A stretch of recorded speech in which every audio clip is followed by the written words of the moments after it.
चोरी और सीना चोरी। भारतीय जनता पार्टी के नेता डिप्टी सीएम वो खुलेआम भारतीय सेना का अपमान करते हुए नजर आए।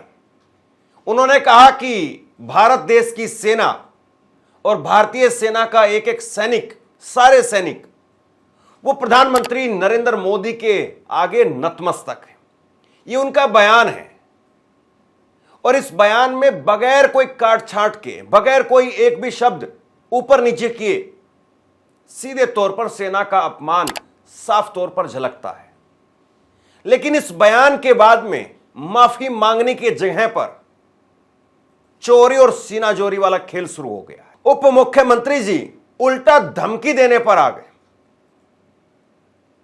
उन्होंने कहा है कि जिन लोगों ने मेरे बयान को तोड़ मरोड़ करके चलाया है उन पर मैं कार्रवाई करूंगा। हो सकता है कि कल को हमारे ऊपर भी एक एफआईआर कर दी जाए। लेकिन जरा पहले आप एक बार मंत्री जी का यह बयान सुन लीजिए और इसके बाद में इनकी चोरी और सीनाजोरी वाली जो हरकत निकल करके सामने आई है, इनका अभी लेटेस्ट बयान एएनआई पर इस वक्त में इन्होंने दिया है, वो मैं आपको दिखाने वाला हूं। कायदे से तो इनको माफी मांगनी चाहिए थी, लेकिन उल्टा ये धमकी देने पर आ गए। सुनिए जरा पहले एक बार इनका बयान।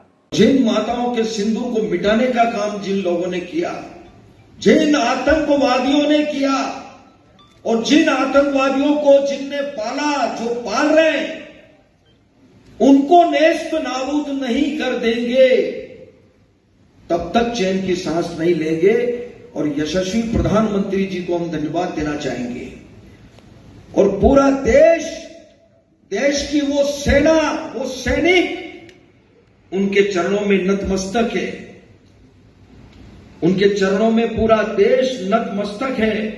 उन्होंने जो जवाब दिया है उसकी जितनी सराहना की जाए, जितना कहा जाए, एक बार उनके लिए जोरदार ताली बजा करके। अब बताइए क्या कहा जाए। मतलब ये तो सीधे तौर पर दिखाई दे रहा है कि मंत्री जी अपमान कर रहे हैं, सेना का अपमान कर रहे हैं। सेना भला कभी किसी प्रधानमंत्री के सामने क्यों नतमस्तक होगी? हर प्रधानमंत्री और भारतीय एक एक भारतीय नागरिक वो हमेशा सेना के सामने नतमस्तक रहा है। सेना क्यों किसी के सामने नतमस्तक होगी? और भारतीय सेना ये कोई पाकिस्तान थोड़ी ना है। लेकिन आप कहां से कहां लेकर के जा रहे हैं बात को। अब देखिए इस बयान के बाद इनकी माफी या इनका इस्तीफा, ये सारी बातें तो कहां हैं। इनका उल्टा बयान निकल करके सामने आया है। एएनआई पर इन्होंने ये बयान दिया है और एएनआई ने 4:33 पर 16 मई को, यानी अभी कुछ देर पहले ये बयान छापा है। इन्होंने कहा कि कांग्रेस इसे गलत तरीके से पेश कर रही है। मेरे बयान को तोड़ मरोड़ करके पेश किया गया। मैंने कहा था कि देश की सेना ने ऑपरेशन सिंदूर में जबरदस्त काम किया है और देश की जनता भारतीय सेना के सामने नतमस्तक है। मुझे लगता है कि जो लोग साजिश कर रहे हैं उनके खिलाफ सख्त कार्रवाई होनी चाहिए। मेरे कहने का मतलब था कि देश की जनता भारत की सेना के चरणों में नतमस्तक है। भाई साहब आप जो मर्जी कहिए, लेकिन जो स्टेटमेंट है वो पब्लिक डोमेन में है और ऐसा नहीं है कि वो स्टेटमेंट कोई काट छांट करके किया गया है, कोई वीडियो को एडिट करके किया गया है। आप एक बार जरा 20 सेकंड का हिस्सा दोबारा सुन लीजिए। यहां पर अब भाई साहब, मैं भाई साहब शब्द इस्तेमाल कर रहा हूं, कायदे से जो इस तरीके से देश की सेना पर सवाल खड़े करें, कायदे से जो देश की सेना को किसी के सामने नतमस्तक दिखाएं, उनके लिए कौन सा शब्द इस्तेमाल होना चाहिए आप लोग बताइए।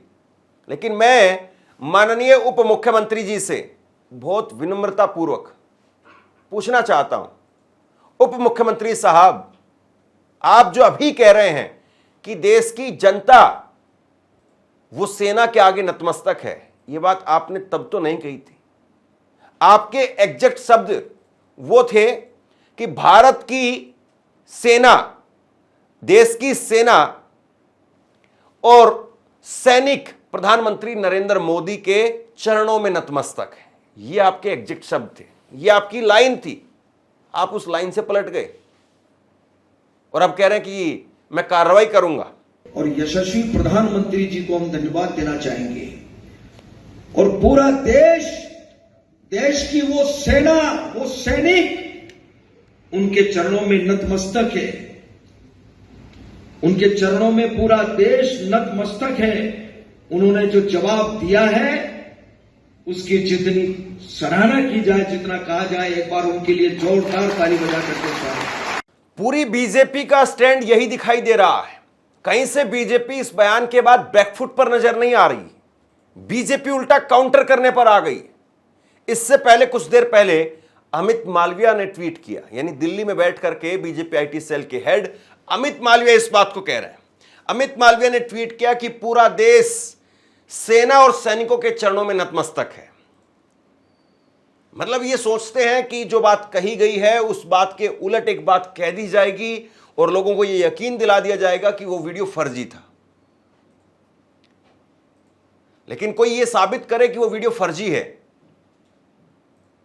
और पूरी तरह से अब कोशिश यही है कि इस बयान को उनके मुंह से कहलवाया गया। अब दोबारा से भाजपा दिल्ली से पूरी ताकत लगा करके इस बात को कह रही है, जबकि एबीपी न्यूज ने, देखिए खबर चलाई एबीपी न्यूज ने भी यही लिखा है कि देश की सेना पीएम मोदी के चरणों में नतमस्तक है।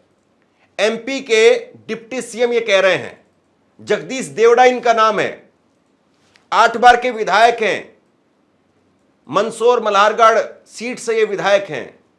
तो कुछ तो शर्म होनी चाहिए, कुछ तो लाज होनी चाहिए, कुछ तो इंसान के अंदर अपराध बोध होना चाहिए कि हाँ मुझसे गलती हुई है, मैं स्वीकार करता हूं, मेरा मकसद ये नहीं था, मेरी मनसा ये नहीं थी, मेरी स्लिप ऑफ टंग हो गई, मेरी जुबान फिसल गई।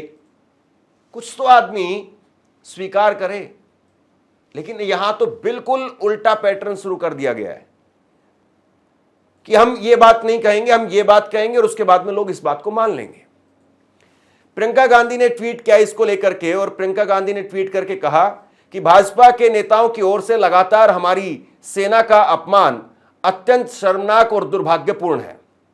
पहले मध्य प्रदेश के एक मंत्री ने महिला सैनिकों पर अभद्र टिप्पणी की, अब उनके उप मुख्यमंत्री ने सेना का घोर अपमान किया। पूरे देश की जनता सेना के शौर्य पर गौरवान्वित है, लेकिन भाजपा के लोग सेना को अपमानित कर रहे हैं, और भाजपा अपने इन नेताओं पर कार्रवाई करने की जगह उन्हें बचाने में पूरा जोर लगा रही है। भाजपा ऐसा करके हमारी सेना और हमारे देशवासियों को क्या संदेश देना चाहती है? तो यही सवाल इस वक्त में पूछा जा रहा है कि आखिरकार भाजपा की मंशा क्या है? क्या भाजपा पूरी तरह से इस बात पर अड़ गई है? क्या भाजपा पूरी तरह से इस बात पर जुट गई है कि अब इसी तरीके से एक नैरेटिव सेट किया जाएगा, जो हम बोलेंगे उसी को सत्य माना जाएगा? और बड़ी बात यह है कि मीडिया इन लोगों के इस्तीफे नहीं मांग पा रही है, मीडिया इन पर खबर नहीं चला पा रही है। विपक्ष की तरफ से जोरदार हमला किया जा रहा है। अखिलेश यादव ने भी इस पर अपना बयान जारी किया और उन्होंने कहा कि भाजपा वाले सेना का जिस तरह से निरंतर अपमान कर रहे हैं वो बेहद निंदनीय है। सौते संज्ञान के माध्यम से उत्तर प्रदेश, मध्य प्रदेश के उप मुख्यमंत्री पर कार्रवाई होनी चाहिए। देश की जनता सब देख रही है। भाजपाइयों ने चापलूसी की सारी हदें पार कर दी है। देश की सेना का मान सम्मान सर्वप्रिय है। सच्चे देशवासियों में भाजपा को लेकर के आक्रोश चरम पर है। चापलूसी विवेक हर लेती है। यही बात जो है वो महत्वपूर्ण है कि चापलूसी विवेक हर लेती है, वरना प्रधानमंत्री नरेंद्र मोदी को कौन रोक रहा है ऐसे नेताओं पर लगाम लगाने के लिए? प्रधानमंत्री नरेंद्र मोदी ऐसे नेताओं पर लगाम लगा करके क्यों नहीं हमारी सेना के अंदर एक स्पष्ट संदेश दें कि सेना का अपमान नहीं सहेंगे, चाहे वो हमारी सत्ताधारी पार्टी का नेता हो, चाहे विपक्ष का नेता हो।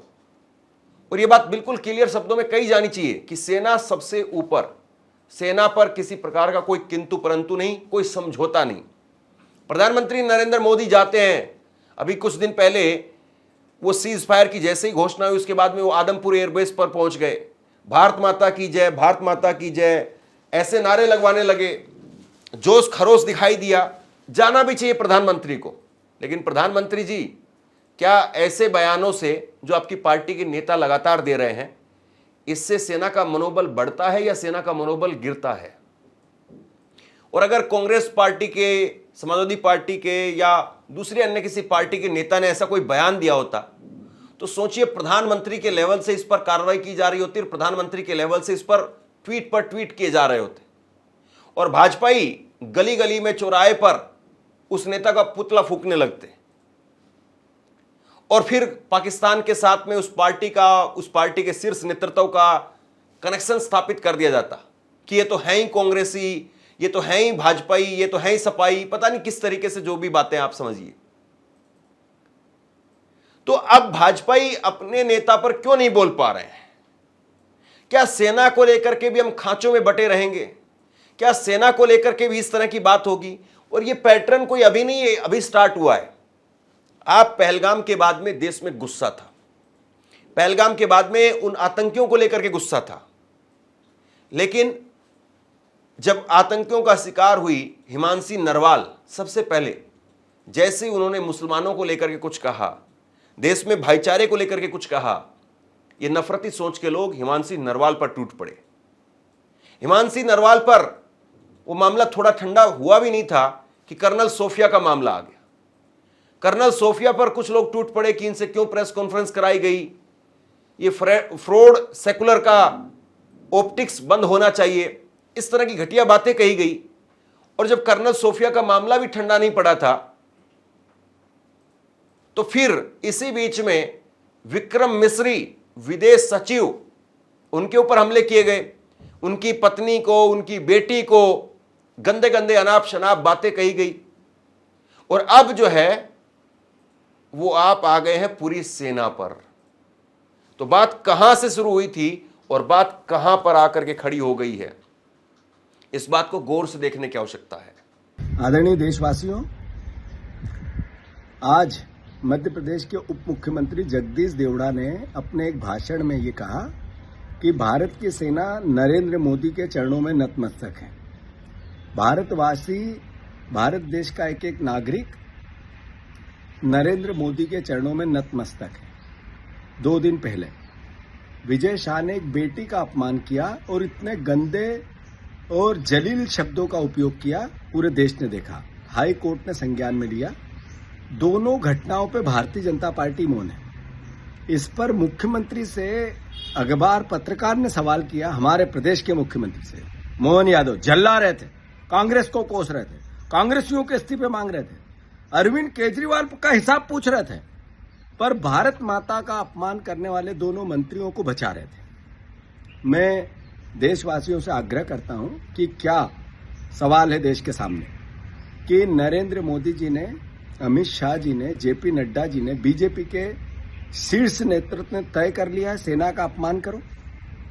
ये क्यों कहना पड़ रहा है? ये इसलिए कि इनके मंत्री 5-5 बार, 7-7 बार के विधायक, उप मुख्यमंत्री सेना का अपमान करते हैं, पर बीजेपी मौन रहती है। हाई कोर्ट संज्ञान में लेता है, पर इनके कानों में जूं नहीं रेंगती है। जब सवाल पत्रकार करता है तो ये झल्ला के पत्रकारों से सवाल करते हैं। तो देशवासियों, देखो, समझो, अब भी अगर कार्रवाई नहीं हुई, जगदीश देवड़ा का इस्तीफा नहीं लिया गया, विजय शाह का इस्तीफा नहीं लिया गया, तो 100% मेरा आरोप नहीं है, ये तथ्य सत्य है कि बीजेपी के शीर्ष नेतृत्व ने सेना का अपमान करने की इनको छूट दे दी है। कांग्रेस इसका घोर विरोध करती है। हम कल पूरे प्रदेश में जगदीश देवड़ा के और विजय शाह के पुतले जलाएंगे, विरोध दर्ज कराएंगे और इनके इस्तीफे की मांग करेंगे। मैं एक एक कांग्रेस जन को इस वीडियो के माध्यम से संदेश देना चाहता हूं कि कल भारतीय सेना का अपमान करने वाले भारतीय जनता पार्टी के नेताओं का हर ब्लॉक में, हर गांव में, हर जिले में, जहां जिसको अवसर मिले, पुतले जलाओ और देश को संदेश दो, भारत माता की जय। क्या वाकई प्रधानमंत्री नरेंद्र मोदी को एक एग्जाम्पल सेट नहीं करना चाहिए? जो राष्ट्रवाद की बात कही जाती है, सेना के सम्मान की बात कही जाती है, सेना की बार बार दुहाई दी जाती है, शहादत की दुहाई दी जाती है, और ऐसे में आप ये काम करके कौन सा एग्जाम्पल सेट कर रहे हैं? ऐसे तो आपके नेता बेलगाम होते हुए चले जाएंगे। कैसे रोकेंगे आप उन बेलगाम नेताओं को? लगाम नहीं लग पाएगी फिर ऐसे में। और प्रधानमंत्री जी, इस बात को देखिए कि जो अपने एजेंडे पर खड़े होने वाले लोग हैं, कल को वो आपकी कुर्सी पर भी आ जाएंगे।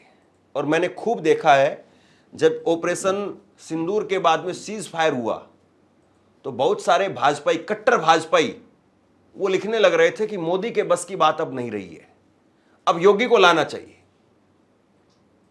और यही अपने आप में डिसिप्लिन से बाहर की बात है। एक वक्त में अटल बिहारी वाजपेयी ने आपको राजधर्म सिखाया था। आज आप उस पोजीशन पर हैं जब अपनी पार्टी के नेताओं को आप राजधर्म सिखा सकते हैं, और आपको राजधर्म सिखाना चाहिए। देश इंतजार कर रहा है, क्या वाकई अटल बिहारी वाजपेयी साहब का वो कद, वो शिष्टाचार, वो राजधर्म वाली परिभाषा आप अपने नेताओं के सामने रखेंगे, या अभी तो इन नेताओं को और निचले स्तर पर जाना बाकी है? अभी तो और घटिया बयान हमारे सामने आने बाकी है। सवाल इस बात का है। आप क्या सोचते हैं, नीचे कमेंट बॉक्स में लिख करके जरूर बताइए। इस वीडियो को शेयर कीजिए और इसी तरह की तमाम खबरों के लिए ऑनलाइन न्यूज़ इंडिया को सब्सक्राइब कीजिए। धन्यवाद।